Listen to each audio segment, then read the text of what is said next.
Yeah, I mean, if you want to have a great start of the next year, you have to be prospecting harder than you've ever prospected right this second.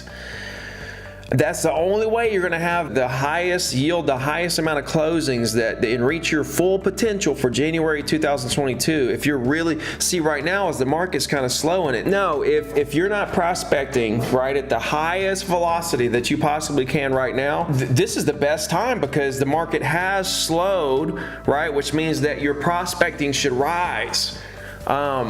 It's a seesaw battle at all times. But back to the fear thing, yeah, I ask agents and I say, okay, you're scared of what?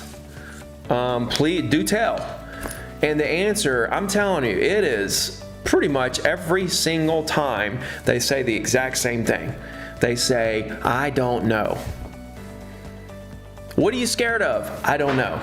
And I don't know if they tell me that because they're scared to tell me what they're scared of, and that's their default, or if there's if they really don't know. I hadn't figured it out. But I said, come on, give me something. And so then they say, well, rejection. And I think, well, what's so bad about that? Rejection is not rejection. Number one, objections aren't objections, and rejection's not rejection. Okay, you're calling it that, and you're using that as an excuse not to make calls for a reason you don't know. Rejection and objections are just your prospect telling you what they want to do. Instead of thinking about that in a negative sense, think about it as direct orders.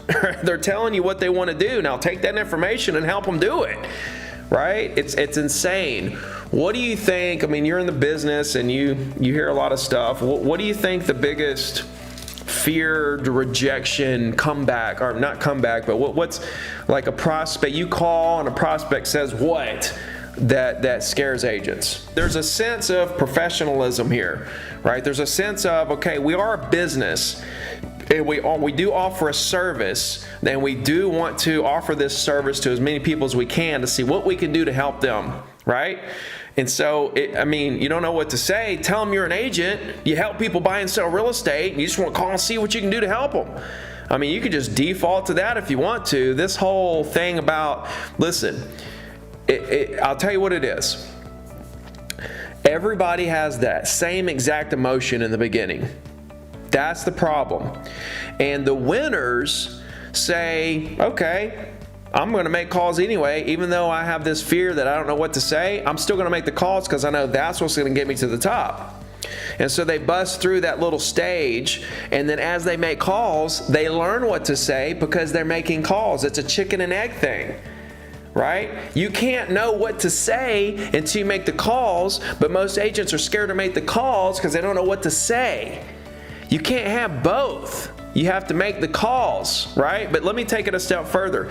If you're not making calls because you feel a little bit uncomfortable about making calls, you go home and tell your kids that I'm not living up to my full potential and helping you have the best quality of life that you could possibly have because I don't feel 100% about making calls. I'm scared an alligator is going to jump out of the bushes and bite me if I make calls today, or somebody's going to shoot me with a dart, or UFC guy is going to come punch me or something if I make calls. None of that's ever happened, and nothing's going to happen if you make calls. Nobody's ever died for making calls.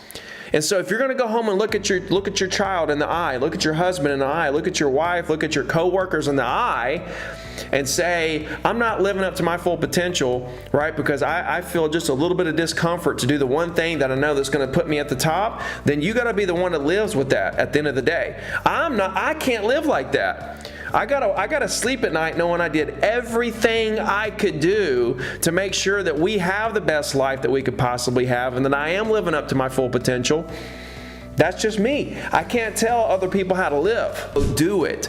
Now, if you want to be the most selfish person, right, in the business world, go to your desk, look at the phone, think about calling and not call because you feel a little uncomfortable. That's the most selfish act that you could possibly have. I feel a little bit uncomfortable, so I'm not going to make calls to provide the best life for my family, and I'm going to suffer myself as well. What? Are you kidding me right now? Wake up, get up, go get on the phone, dude, I was making calls for 8 hours a day, hand dialing. It took, listen, I dialed 100 numbers so many days. I know how long it takes to hand dial. When I hear people say I hand dialed 100 numbers in 3 hours, I call BS. I've been there. I have done it. I know how long it takes. You need to wake up every morning and realize how much fun this is.